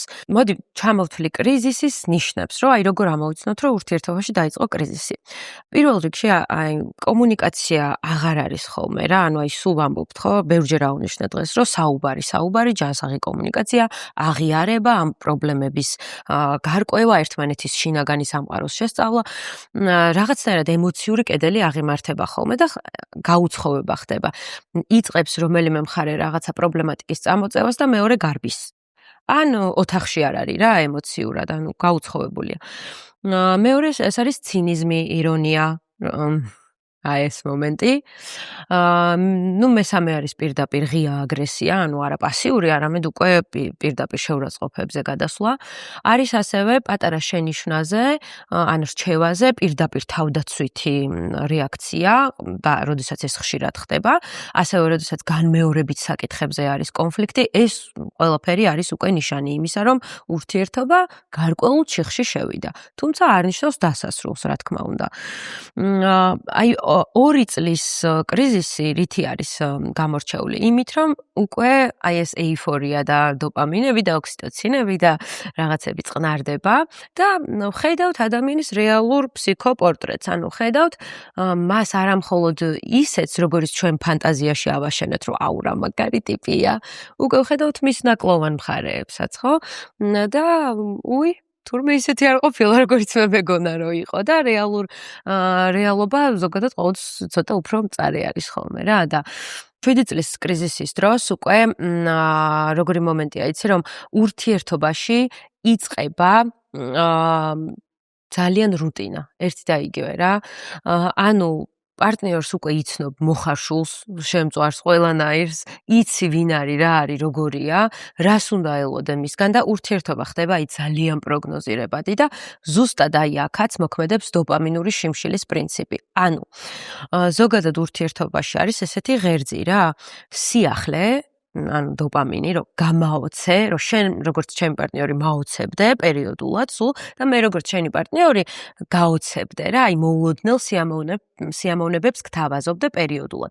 და ღერძის მეორე მხარეს არის სტაბილურობა სანდოობა და ზუსტადაც რომ პროგნოზირებადობა, იმიტომ რომ ეს არის უსაფრთხოებასთან დაკავშირებული. ანუ მე თუ არ ვიცი შენგან რას ველი, ხვალ გაიქცევი სხვასთან არ გაიქცევი, მე რო რამე გამიჭირდება შენ რას გააკეთებ, ხო? ანუ ამიტომ ნდობა, ხო, ერთის მხრივ და მეორის მხრივ გაოცება. ანუ აქეთ არის ვაზოპრესინი, რაზეც ვისაუბრე რომ არის მონოგამიის და მიჯაჭვულობის და ერთგულების ჰორმონი და აქეთ არის დოპამინი, რომელიც არის სიახლის და ახალ-ახალი ჯილდოს ჰორმონი. ეს ორი არის ბრძოლაში რა და მე სულ ვამბობ ხოლმე, რომ გამოსავალი არის ზუსტად აი ამ ორს შორის სწორი ბალანსის დაცვაში. ანუ თუ ხარ ზედმეტად ნაცნობი და მოსაწყენი და პროგნოზირებადი, აი ხუნდება ურთიერთობა და მე არ მინდა მეგობრებო არ ჩათვალოთ რომ ამას ვამხრობი, მაგრამ ესე ხდება, ანუ რას ვიზამთ? თუ სიახლეებს არ შეიტან ურთიერთობაში, ხო? ერთი ადგილის ტკეპნაი, ყოველდღე ერთი და იგივე, სადღაც ხდება მოსაწყენი, როგორც არ უნდა გიყვარდეს პარტნიორი, ხო? ამიტომ სიყვარული და ურთიერთობა ეს არის ერთგვარი კოცონი, რომელსაც სულ უნდა რაღაცა პერიოდულად საწვავი მიაწოდო, ხო? და მე სულ ვამბობ ხოლმე, რომ არის ერთეულთა ხვედრი, მართლა ერთეულთა ხვედრი არის, რომ თავისით დაალაგდეს ცხოვრება რაღაცნაირად ისე, რომ რაღაცა ისეთ კრიზისები გაგატაროს, რომ თან ერთმანეთი მოგანატროს, თან რაღაცა პიროვნულად გაზარდოს ერთიც მეორეს და საინტერესოები დარჩნენ ერთმანეთის, ანუ ძალიან იშვიათია, რომ თავისით დაალაგდეს, ეგ მართლა ერთეულთა ხვედრი არის რა.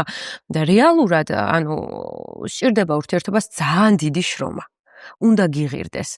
სხვათა შორის აქვე მე კი გამაფრთხილეს რომ ამ თემაზე არ ილაპარაკო, იმიტომ რომ ქართული საზოგადოება არ არის ამისთვის მზადო და ძალიან გაგიბრაზდებიანო, მაგრამ მე ვფიქრობ, რომ პირიქით ზუსტადაც უნდა ვიცოდეთ ეს ყველაფერი, რომ მე ამაში სწორი ნავიგაცია მოვახდინოთ. ადამიანი ბიოლოგიურად არ არის მონოგამი. ანუ ნეირომეცნიერები, მე არ ვამბობ ამას, ნეირომეცნიერები და ბიოლოგები ამბობენ, რომ ადამიანი არის პოლიგამი. ეხლა ნახე, აი პოლიგამია არის, მაგალითად მუსულმანებში 4 ცოლი რო ყავს, ხო? ეგ არის პოლიგამია. სოციუმი, ჩვენი საზოგადოება და კულტურა გვეუბნება, რომ ნურას უკაცრავად შენ უნდა გყავდეს ერთი პარტნიორი სიცოცხლის ბოლომდე. და ეს უნდა გიყვარდეს მხოლოდ.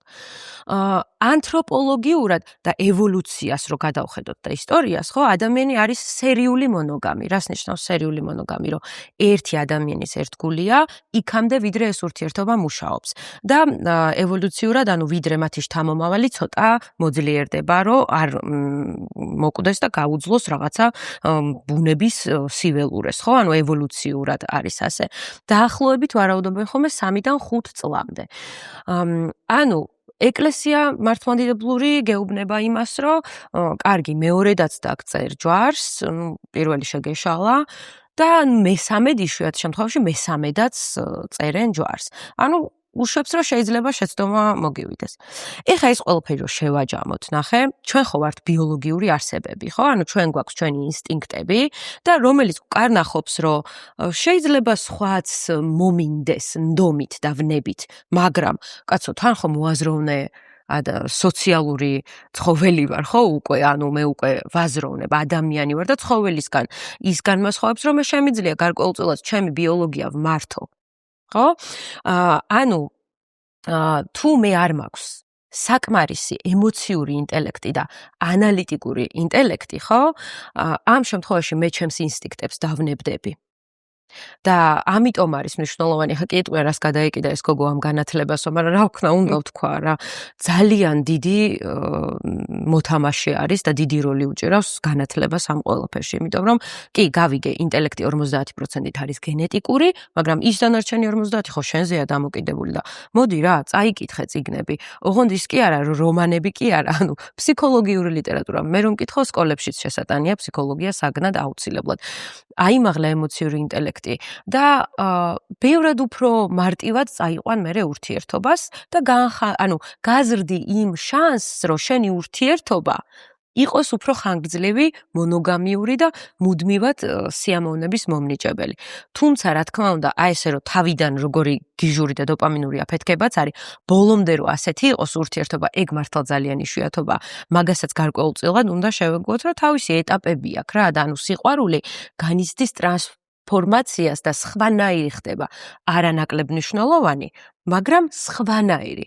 თითქოს უფრო მშვიდი, უფრო სულიერი რა, აი რაც უფრო ასაკში შედის ადამიანი, უფრო ერთმანეთის მეგობრები და სულიერი მხარდამჭერები ხდებიან, ხო? იმიტომ რომ ნება ყველა ვარიანტში თანდათან ასაკის მატებასთან ერთად იკლებს. და ზუსტად ერთგულება იმით არის ფასეული, რომ ეს ჩვენი ავტომატური მოცემულობა კი არ ხდება, ავტომატური მოცემულობა რო იყოს, მაშინ ღალატი არ იარსებებდა, განქორწინებების სტატისტიკას გადახედეთ, არ იქნებოდა ამ ხელა, ხო?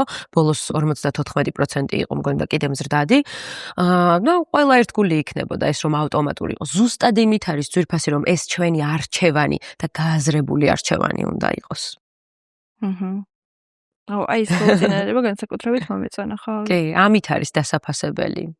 და მხოლოდ ძალიან ძლიერი სიყვარული, რომელშიც ჩადებ შრომას, რომელსაც საწვავს შეუკეთებ და იზრუნებ საკუთარ პიროვნულ განვითარებაზეც, მხოლოდ ასეთი სიყვარული გაუძლებს დროს, კრიზისებს და გამოწვევებს. ხო და ეს არის 7 წლის კრიზისიც და 15 წლის კრიზისშიც ხდება ეგ, რომ უკვე ეს ბიოლოგიური საჭიროებებიც რაღაცნაირად ყვირის და შენ თავთანაც ფიქრობ, რომ კაი, შვილები დავზარდეთ ერთად, უკვე რაღაცა სკოლა დაამთავრეს, თავიანთ გზას დაადგნენ, რა გვაქვს აბა შვილების გარდა საერთო? ან საერთოდ ცხოვრებაში აი თითქმის ნახევარი გავიარე, ხო? და 15 წელია ამ ადამიანთან ერთად ვარ, სულ ესე უნდა იყოს?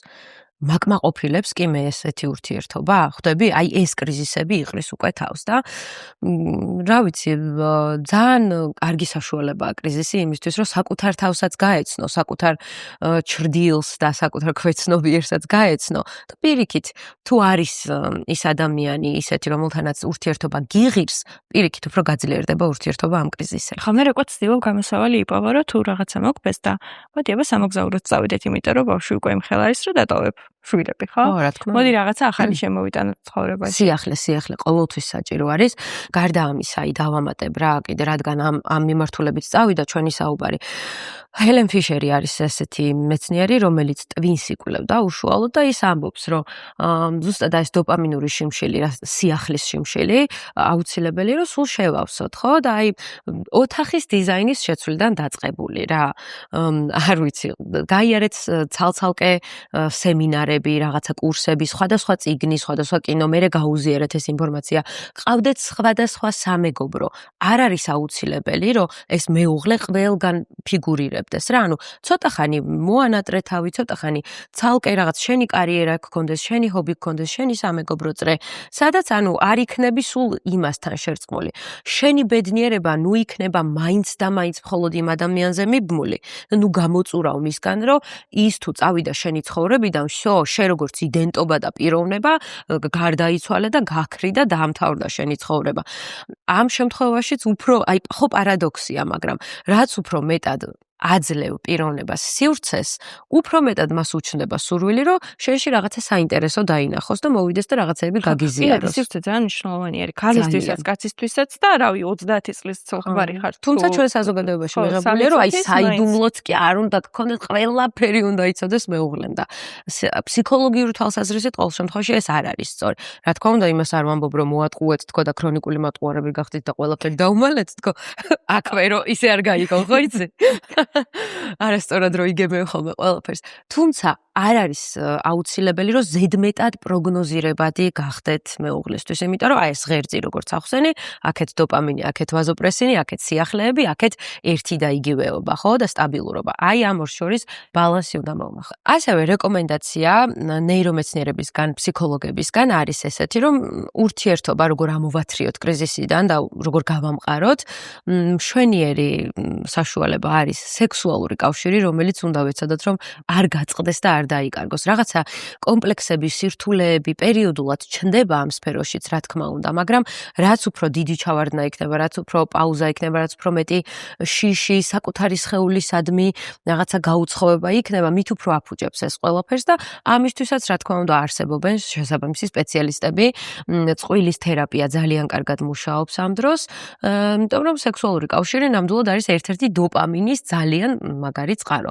ასევე პოზიტიურ ილუზიას გამოყოფს ჰელენ ფიშერი, ამბობს, რომ მოდიო რა, აი ნეგატიური რაღაცეები რო ხდებაო, ამას ცოტა ესე ზერელად შეხედა, ვითომ ვერ ხედავო რა, თავს მოატყუეო და უფრო ფოკუსი და აქცენტი გააკეთე დადებით რაღაცეებზეო რა. და მადლიერების დღეურიც არსებობს ამისთვის, რომ აი დღეს მომიმზადა ყავა, ჩემ მადლიერი ვარ, რომ ჩემ მეუღლემ მომზადა ყავა, რაღაცა ელემენტარული რამე. და აი ესენი შეამჩნიეთო დადებითი რაღაცეებიო და აქვე მინდა აღვნიშნო, რომ ზოგადადაც ესე მუშაობს ჩვენი გონება, რომ რა როლშიც ჩაჯდები, ხო? აი fake it till you become it. ეს მართლაც მუშაობს და ანუ თავიდან გააყალბე იმისთვის რომ მე გახდე მართლა ის ვინც ხარო და როგორ არის ისი შეიძლება ხელოვნურად ჟღერდეს შეიძლება ცოტა გეუხერხულებოდეს რომ აი როგორ მოვიქცე ისე რომ არ მინდა რა რაღაცა თითქოს ცუდია დისკომფორტია მაგრამ თანდათანობით გაიოლდება ანუ როდესაც შენ ჩაჯდები იმ როლში რომ ხარ ბედნიერი ადამიანი, რომელიც მადლიერია ბევრ რამეზე და ის დაასწავლის საკუთარ თავს პოზიტიური რაღაცეების შემჩნევას, უფრო და უფრო მეტად კიდევ უფრო ტენდენციას აიღებს აქეთ. და სიყვარულის 5 ენა ვიცით, ჩეპმენის წიგნიც არის ამაზე.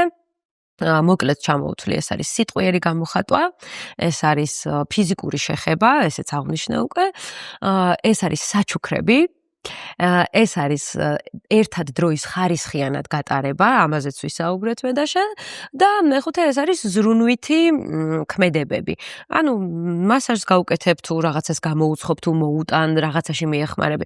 აი ეს სიყვარულის 5 ენა გამოვიყენოთ, ამოვიცნოთ რომელია პარტნიორის ენა, რომელია ჩვენი ენა და ესეც გამოვიყენოთ იმისთვის, რომ ურთიერთობა უფრო ტკბილი და თბილი გახდეს. მაინტერესებს ჭხუბი. როდესაც წყვილს შორის, ჭხუბი არის შეიძლება საერთოდ იმ მომენტში გამოხვედი წყობიდან და რაღაცა დააყარეთ ერთმანეთს და საერთოდ არ ფიქრობ იმას, რასაც ეუბნები, იმიტომ რომ იმ მომენტში იცი რომ შენი იმით წყობიდან გამოიყვან, გაამწარებ, გააფრაზებ. აი მგონია რომ რაღაც მომენტში ესეთი ჭხუბები ხო, რაღაც შეიძლება იმ მომენტში თან გაგაფრაზოს, მაგრამ რესტარტს უკეთებს თითქოს ურთიერთობას. ხო, ეგეც არის, დოპამინს ავსებს ეგეც. იცი, აგრესია რამხელა დოპამინის წყარო არის და ადრენალინი კიდევ, რა თქმა უნდა, ესეც რა. მაგრამ ჩვენ უნდა გვესმოდეს ერთი რაღაცა, რომ ურთიერთობას როცა ვსაუბრობთ, რომ უნდა შევავსოთ აი ამ სიახლეებით, ძალიან სწორად უნდა შევარჩიოთ წყაროები რა, ამ დოპამინს რითი მივაწვდით, როგორც საწვავს. არ უნდა იყოს სულ ჭხუბი. ხო, ანუ მე მგონია რომ წელიწადში ერთი ჭხუბი ძალიან ის არის რა. ხო, ხანდახან ცივიშხაპის ეფექტი აქვს, რა თქმა უნდა. რა კონტესტ რა, იმიტომ რომ ეხა სულ რაღაცა არ წარმოვიდგენია რომ ეს არც არსებობს, ნახე, რომ მოინდომო რომ არის ჭხუბო, აი სულ სტერილურ გარემოში მართლა ვერ იქნები რა. გინდა არ გინდა მოგიწევს ეს ჭხუბი, ყველა ვარიანტში მოგიწევს რა. უბრალოდ მანდ არის რაღაცა აი ომსაც რო თავისი კანონები აქვს, ეგეთი ვარიანტი, რომ მაგალითად ჩემ თავზე ვიტყვი, მე რას ვაკეთებ.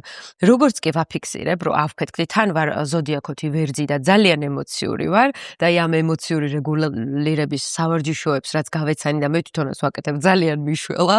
მადლობა ღმერთს და მადლობა ფსიქოლოგიას. პირველს რას ვაკეთებ, ნახე? და ანუ სტრუქტურულადაც ესე არის სწორი. რო ვატყობ, რომ აი გადავირიე და აქ გაჩამეკეტა ნეოკორტექსი და უკვე ლოგიკურად ვეღარ ვაზროვნებ, ცოტა ხანი გავდივარ, ვეუბნები, რომ ბოდიში ცოტა ხანი უნდა დავმშვიდდე რა, ვეუბნები ამას. პარტნიორს, ანუ ვისაც ვეჭხუბები, გავდივარ, ცოტა ხანი ვსუნთქავ, სუნთქვითი ვარჯიშები ძალიან ეფექტური არის ამ დროს. როცა უკვე ხვდები, რომ всё, მაქვს წამოვიდა აზროვნება, წამოვიდა ანალიტიკა და ლოგიკა, მივდივარ და ვუბნები, რომ ხო, ეხლა მზად ვარ, რომ ვისაუბრო ლოგიკურად, არგუმენტირებულად და მოდი, შენ მითხარი, შენ რა იგრძენი, მე გეტყვი, მე რა ვიგრძენი, ხო? ის კი არა, რომ შენ ასეთი ხარ და შენ ისეთი ხარ და პირდაპირ იარლიყები მივარტყათ ერთმანეთს. რა მოხდა, მოდი გავაანალიზოთ რა. და იწყება საკუთარ ემოციებზე, გრძნობებზე საუბარი, ხო? და შემდეგ ვის რა შეუძლია რომ დათმოს, აღიარება ძალიან მნიშვნელოვანია, იცი? ანუ თუ რაღაცა შეგეშალა, არ ტეხავს ამისი აღიარება. და თქვა რომ, ოკეი, არ მეგონა რომ მე შენ ამ საქციელით რაღაც შეურაცხყოფას მოგაყენებდი, ან ვიღაცასთან შეგარცხვენდი, ან რაღაც უხერხულ მდგომარეობაში ჩაგაყენებდი, ვერ ვიფიქრე ეს იმ წუთას და ბოდიში და აუცილებლად გავითვალისწინებ სამომავლოდ. და მეორე შეცდომა, რასაც ძალიან ხშირად უშვებენ ხოლმე, აქ არ ლაპარაკობენ და სხვაგან მიდიან, სხვაგან ლაპარაკობენ და არა, აქვე უნდა გაირკვეს ყველაფერი. და არასდროს სადაქალოში მოყოლილი ამბები. ნუ აი სისულელე რა, უბრალოდ როგორ შეიძლება შეიძლება, რომ ვიღაცა მესამე პირმა გაიგოს ჩემ და შენ შორის რა ურთიერთობაა, ხო? ეს ხო ძალიან ინტიმურია და ძალიან ჩვენია, ამას მხოლოდ მე და შენ ხვდებით. და იქ უბრალოდ ემოციურად იცლები, მაგრამ რეალურად გამოსავალს იქ ვერ იპოვი, აქ უნდა იპოვო გამოსავალი და აქედან გაქცევა არ არის სწორი.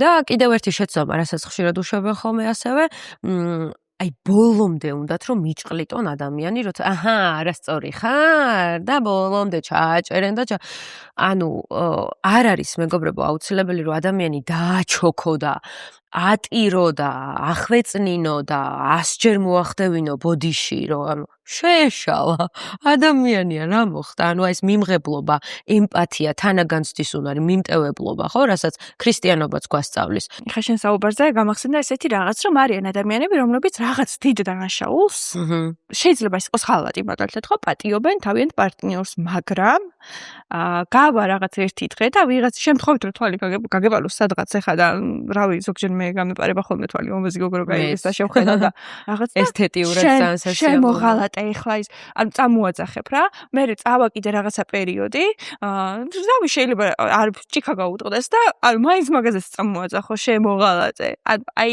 რაღაც პერიოდში რაღაცას რომ პატიობ თვითონ ადამიანს მაგრამ მე მთელი ცხოვრება ამას ვაყვედრით რომ მე შეგაპატიე რეალურად ალბათ ეს არ არის პატიება ნახე ზოგადად აი ძალიან არ მიყვარს ხოლმე ეს დაწურილმანება და დეტალებამდე ვიღაცეებისთვის ჭკუის სწავლება, იმიტომ რომ ყველა ადამიანი არის ინდივიდუალური, ყველა წყვილს აქვს თავისებური რაღაცნაირი სისტემა რა შექმნილი და თუ არც ერთს არ აწუხებს ეგ წამოძახება და არც ერთს არ აწუხებს ეგ ეჭვიანობა, ვიღაცეებისთვის პირიქით სასიამოვნოც კი აი ზედმეტად ჩარევა არ არის მან საჭირო. ნახე? ხო, ეს მაგაზე არ მიფიქრე, იმიტომ რომ ვიღაცას ისიც მოწონს, რომ ის ცოლი ხო, ვიღაცებს ძალადობაც მოსწონთ და ნუ ისეთი რაღაცები მოსწონს, ახლა ვერც გავიმეორებ აქ. ხო. ამიტომ არ არის ზედმეტად ანუ თუ თვითონ აღიქვამს ამას პრობლემად, მაშინ კი, ამიტომ ნახე თუ ერთი და იგივე პრობლემაზე ხშირად ხდება ჩხუბი და მართლა უკვე წუხდებით, მაშინ უკვე ეს ერთ-ერთი კრიზისის ნიშანია, ხო, წეღანაც ვთქვით, რომ აი ერთი და იგივე საკითხზე, ნუ 100-ჯერ, 200-ჯერ ხა როგორ შეიძლება, ხო, რომელიმემ რაღაცა ხო უნდა დათმოს, ვიღაცამ რაღაც ხო უნდა გაიგოს და მანდ არის ხოლმე რომ აი ამ დოფამინის სურვილს ივსებენ მაგითი გესმის, რომ აი ეს რაღაცა ინტენსიური ემოციები ხო გჭირდება ყველას ხანდახან რა და აი მაგ შიმშილს ივსებენ აი ამ დრამებით და აი ამ პრობლემებით, რომლებსაც ძალით ქმნიან და მაგიტო ვთქვი, რომ რა წყაროს აირჩევ საწვავად ურთიერთობისთვის ძალიან მნიშვნელოვანია. თუ ეს არის კონფლიქტები, აი უბრალოდ იწვალებთ რა ორივე. ხანდახან კონფლიქტი ისედაც მოხდება. მაგრამ თუ ეს არის თქვა სიახლეები, როგორც შენ თქვი, ერთად მოგზაურობა, რაღაცა ახალი სხვადასხვა კურსის გავლა, რა ვიცი, მე მაგალითად ექსტრემალური სპორტის ძალიან მიყვარს, თხილამურობა, საიდანღაც პარაშუტით გადმოხტომა, აი ეს ახალი შთაბეჭდილებები ხო. თუნდაც კინოში წადი თუ არ ყოფილ ხარ დიდი ხო, რა თქმა უნდა, უბრალოდ ეს შვიდი რაღაცა. გამოსავალი. და პიროვნულად უნდა იზრდებოდეს ორივე, იცი? აი სხვანაირად უინტერესო ხდება თვითონ ადამიანს. აი, როდესაც ურთიერთობაში მუდმივად ქალი თმობს. ანუ კაცი თმობს, არა მნიშვნელობა, ერთი ადამიანი თმობს. და ნუ მე ვიცი რომ რაღაცეებში უნდა დავთმო რა, სხვანაირად ურთიერთპატივისცემა არის ეს, თქვათ დათმობა რაღაც ვალდებულება გვაქვს ყველას, მაგრამ როდესაც სულ ერთი ადამიანი თმობს და შენ არ გინდა იმის გააზრება, რომ ეს ერთი ადამიანი ხარ შენ. და რომ შენი ურთიერთობა ჩიხში შევიდა და შეიძლება უბრალოდ შენ მარი გეუბნება რომ არა გეჩვენება და всё გადის. ხო, ну ზოგადად ძართული ალბათ მიიღო გადაწყვეტილება თუ მიხვდე იმას რომ შენ რეალურად დიდი პრობლემის წინაშე ხარ, იმიტომ რომ ალბათ არ გინდა აღიარება ამის, ხო, ესეთი მარტივი არ იქნება ხა აღიარო ეს. ხო, ეგოს თავდაცვის მექანიზმია, ასეთი უარყოფა, რომელსაც ადამიანები არაცნობიერად იყენებენ ხოლმე, ანუ არაცნობიერად იყენებენ რას ნიშნავს? ისე აკეთებს ამას, რომ ვერც იაზრებს რა, ავტომატურად აკეთებს. და ეს არის რისთვის? ნახე, აი თავდაცვაო, რო ვთქვით, რისგან იცავს თავს? არასასიამოვნო ემოციებისგან რა, იმიტომ რომ მე რო რეალობას თვალი გავუსწორო, მაშინ უნდა მეტკინოს, მაშინ უნდა დავაფიქსირო რომ პრობლემაა და მე პრობლემა როა მაგას მოგვარება უნდა და მთელი ამბები მოყვება და ავისხლეთ, მოდი რა. ხო, თითქოს რაღაც კომფორტის ზონაში რჩები, ხო? შეიძლება არის ბოლომდე კომფორტის ზონა, ქალები ძალიან ხშირად, რომლებსაც ძალადობენ, აი ამ თავდაცვის მექანიზმს ირჩევენ, რომ არა კაცო, უბრალოდ იმ დღეს დალია თორე ისე ვუყარ ვარ. იმ დღეს წამომარყა. ეს წამომარყა. ძალიან საინტერესო ოღონდ ეს იმ თემა დღეს არის იქნება. 1000 ჯერ რა და ასე ცხოვრობენ წლობით. და ეს არა კაცო, არა, აი უარყოფა. ნუ იმიტომ რომ ტკივნეულია გესმის და ზოგჯერ ემოციური ტკივილი აი იმ ფიზიკურ დარტყმაზე უფრო ტკივნეულია, იმიტომ რომ მერე უნდა დაშორდე ქმარს და ახლა ქმარს დანაშორები ქალიო, ისეთიაო და ასეთიაო, 1000 სტერეოტიპი, მერე შეიძლება ფინანსურადაც დამოკიდებული იყო იმ ქმარზე, ხო, ანუ ძალიან ბევრი პრობლემა მოყვება ამას, ხო და აი ამ პრობლემებთან გამკლავებას ხო ცალკე კოგნიტური ენერგია სჭირდება და ნებისყოფა და თვით შეფასება და ნუ ხო ხვდები ძალიან დიდი ისეთი მობილიზება ეს თემა სჭირდება. ძალიან მომწონს, მაგრამ ვფიქრობ, რომ ცალკე დრო ცალკე ჭირდება. ტოქსიკური ურთიერთობები ცალკე. ძალიან მოდი დავკვირდი ხო, რომ კიდევ მოხვალ აუცილებლად და აი ამ ტოქსიკურ ურთიერთობებზე ვისაუბრებ. დიდი სიამოვნებით, იმდენად კომფორტული მოსაუბრე ხარ, იმდენად მომყვები და ისეთი რაღაცები მალაპარაკე, რომ არ ვიცი ეს პოდკასტი რო დაიდება რა მეშველებმა.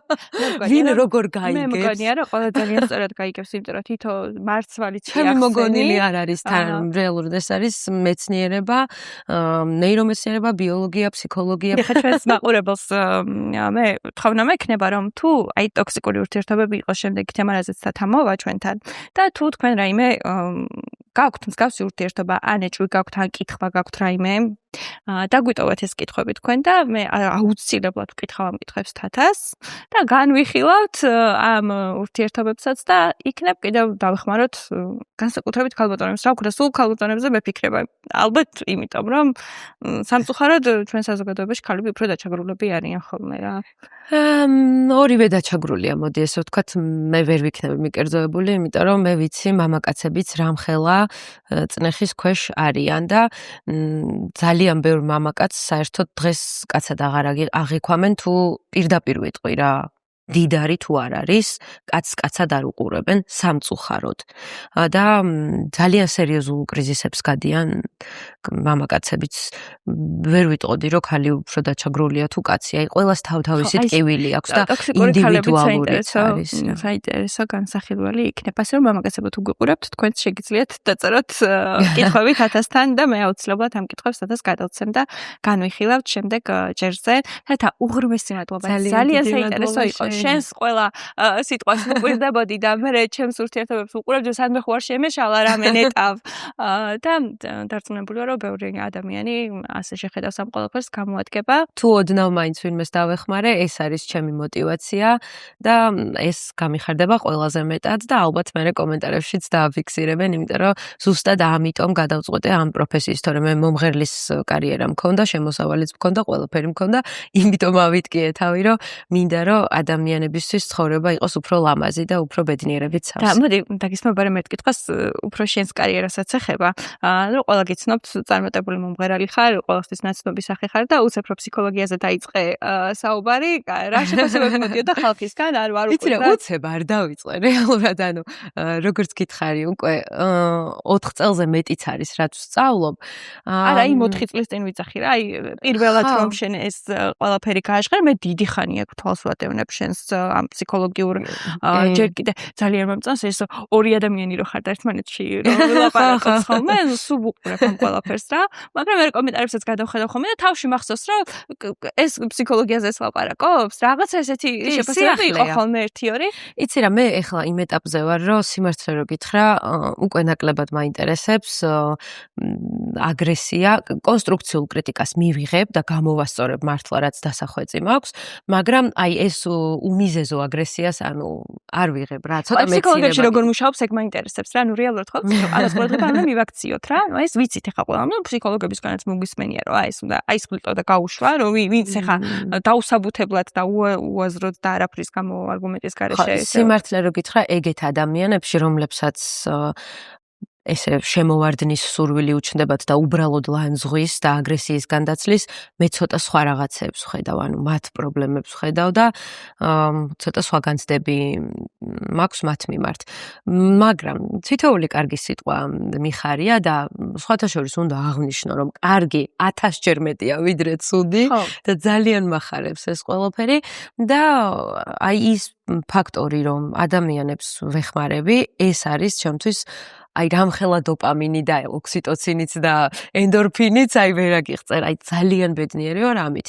და პირველ რიგში ეს მეც მზრდის. ანუ ზუსტად ამიტომ დავიწყე საკუთარი ცხოვრების მიმართ, საკუთარი პიროვნების მიმართ მქონდა ეს რაღაცა პროტესტები, რომ აი რატო ვერ ვაკეთებ ამას, ის რატო იქცევა ესე, მე რატო მოვითმინე იქ ცოტა ზედმეტი იქ ცოტა აგრესიულად გამომივიდა. აი ამ კითხვებმა მიმიყვანა და მე აღმოაჩინე რომ სხვა ადამიანებსაც ძალიან მსგავსი გამოწვევები აქვთ და მოდი რატომ არა გავუზიარებ მათ შენ პირად ურთიერთობაში ძალიან უნდა გეხმარებოდეს ეს, ხო?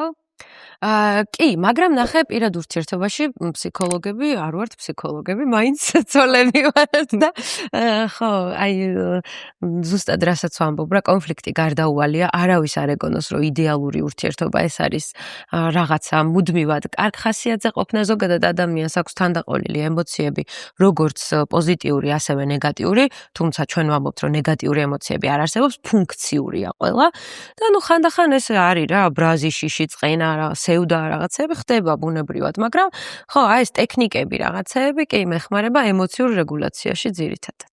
დიდი მადლობა თათა წარმატებებს გისურვებს უამრავს, როგორც ფსიქოლოგიაში, ასევე შენი ტკბილი ხმით დაგვატყვე ხოლმე ჩვენს და უღრმესი მადლობა. მოკლედ დიდი მადლობა რომ გამონახეთ ჩვენთვის დრო და კვლავ გელოდებით აუცილებლად. დიდი მადლობა ყველას, ვინც გვიყურეთ. ჩვენი დღევანდელი პოდკასტის სტუმარი იყო თათა გიორგობიანი. მადლობა და ნახვამდის.